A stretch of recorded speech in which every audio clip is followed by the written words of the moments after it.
Hey everyone, it's baze.djunkiii transmitting from Hamburg, Germany, back with a new video, and well, finally back with my chart haul video for October 2K22. It's been a while since I shot the last one in September, so now it's pretty much the end of the month, and I haven't come to shooting one, but here we go. But first of all, well, I shot an unboxing video yesterday, which won't make it to YouTube ever, because it might get my channel blocked and reported and stuff, because YouTube is a little bit sensitive about certain topics. So this will be popping up on archive.org, which is like an internet archive page at some point, and I'm gonna put that, or put the link to that, on my Twitter at some point when it's up there. But I also promised to like evaluate on the show I went to at the beautiful Nachtasyl Club, which I've done in that video, but after I decided, yeah, I'm not gonna put this up on YouTube.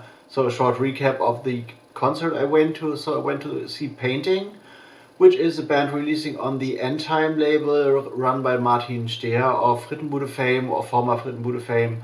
The band is located in Berlin, and I have praised them quite a lot on this channel, because their latest album, the first album as a trio, which is called Painting is Dead, is quite an interesting fusion of like old post-punk, like late 70s, early 80s post-punk, predominantly like performed by females.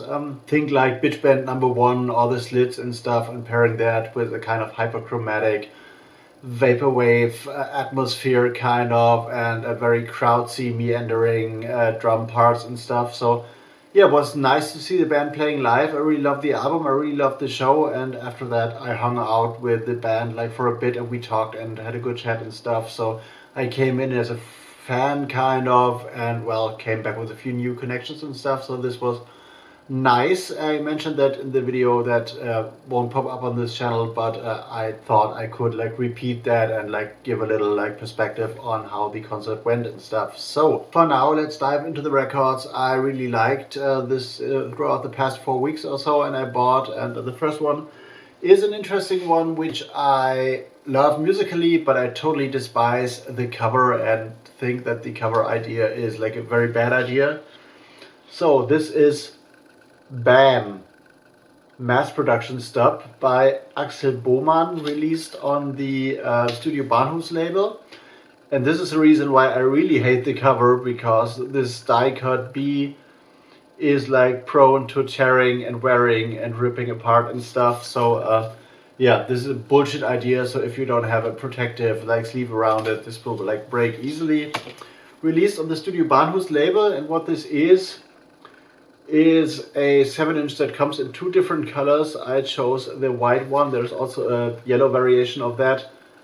And this is a collaboration between the record label Studio Bahnhof's and the Swedish furniture company Mass Productions. And musically very intriguing. The A side is kind of jazzed out armchair ambient techno, and the B side is like tripping ambient with some acid mutilations and stuff. And with the company's founder, like the Mass Production company founder, elaborating like in a spoken word fashion, like probably as an excerpt from an interview or something like that, about how he found his way into like furniture building and what he thinks about furniture and stuff. So this is an interesting collector's item, and for the trippy ambient hours and stuff, BAM, mass production stuff with a bullshit cover, but an interesting musical concept and stuff. And I never have seen like a label collaborating with like a kind of furniture company before. I've seen other collaborations, like Absolute Vodka did some things with like music, but not with a label, but they released their own records and stuff and just send them out to like press people and whatever. So this has happened, but I never have seen like the music furniture combination. But as it is Sweden and stuff, and IKEA is big in Sweden as well, so furniture is a thing for those guys, and probably this is where the idea originated from. The next one is also a 7-inch, which is hell of expensive, from the Black Pearl Music or Black Pearl Records label, which is called Yugotronic. It's a 7-inch EP with a total of 5 tracks on here, and yeah, this is a very fascinating thing with tracks by Dennis and Dennis, Igor Savant, Davo Rocco, and Vinyl Descent. I guess it's how you pronounce those guys, with a very thick cover. And maybe this contributes to the records price, which goes for a like distribution wholesale price of like beyond 15 euros. So this is quite expensive if you buy this one in the shop. And what this is actually a collection of tracks from former Yugoslavia.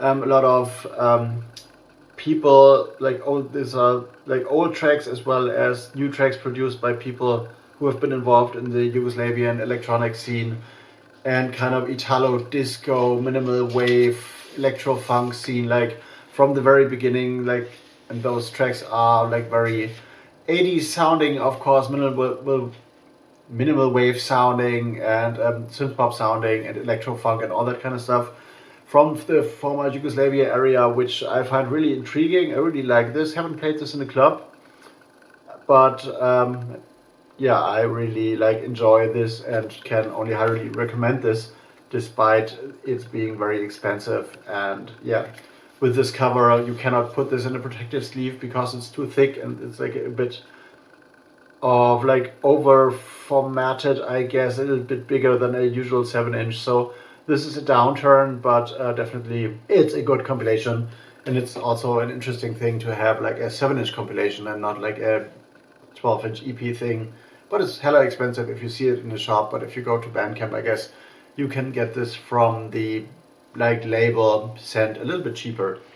The next one is a Hamburg-based release, kind of or like Hamburg-related release, which is a combination or like a label collaboration between Stupid Plastics and Istari Lastafaras Sozialistischer Plattenbau. The Special Request Rewind series looks like this, of course, is my handwriting on there.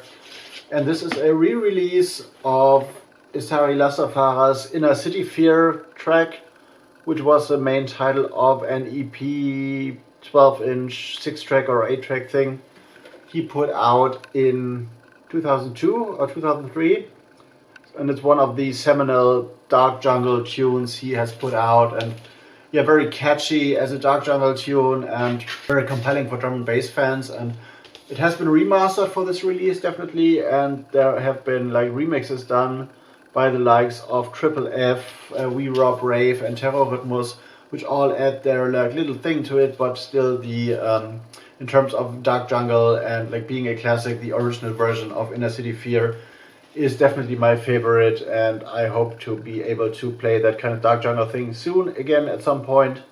And so I will put this and the original one into my bag, and this is like a collector's item. And yeah, Istari Lastafara is like a producer and dark jungle breakcore activist that has been like active in Hamburg for like the longest of times, more than 2 decades. And yeah, that's one of his classics, I guess, reissued. And the last one comes from a label that is called Philoxenia, I guess is how you pronounce it, with a very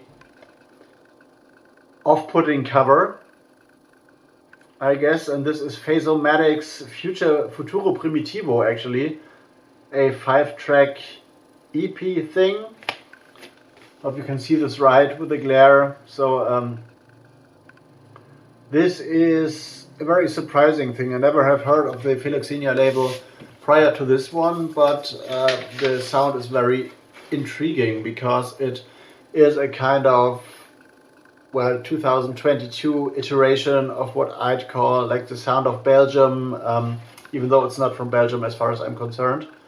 But it sounds like original 1991, 1992 Belgian rave techno with a very pounding, dark, raw, Hoover-esque attitude. You know, the Hoover signal, if you listen to like I'm the One and Only Dominator by Human Resource and tracks like that, you will know that kind of woo sound that always hits hard when it like is played at a rave. And this is of a similar vein, maybe a little more industrial flavored, and yeah, it's been curated by some guys, Luigi Di Venere and Neu Verboten, which are also involved in the label. And yeah, it's an interesting thing, like to have like a classic rave sound popping up in like, I don't know, 30 years after it was originally produced. But these are new tracks, so this is not like a reissue, but yeah, it reminds me of my early rave days, and therefore I really like this. So this is it, my chart haul for October finally, and I hope you enjoyed this, of course. If you did, please leave a like, leave a message, of course, if you have any questions, and there's a link down there in the description box which links to my chart post on NightStyleSD, of course, which like has more information on each and every record and probably some links and stuff, so you can check that out as well, and my like more elaborate written description of the records and like producers involved and stuff. So if you like this one, of course, share, subscribe, Bandcamp over there. Also news on other Bandcamp things which are like spread via Twitter or whatever soon. And yeah, I'm out for now. Gonna go into editing mode. See you in the next one.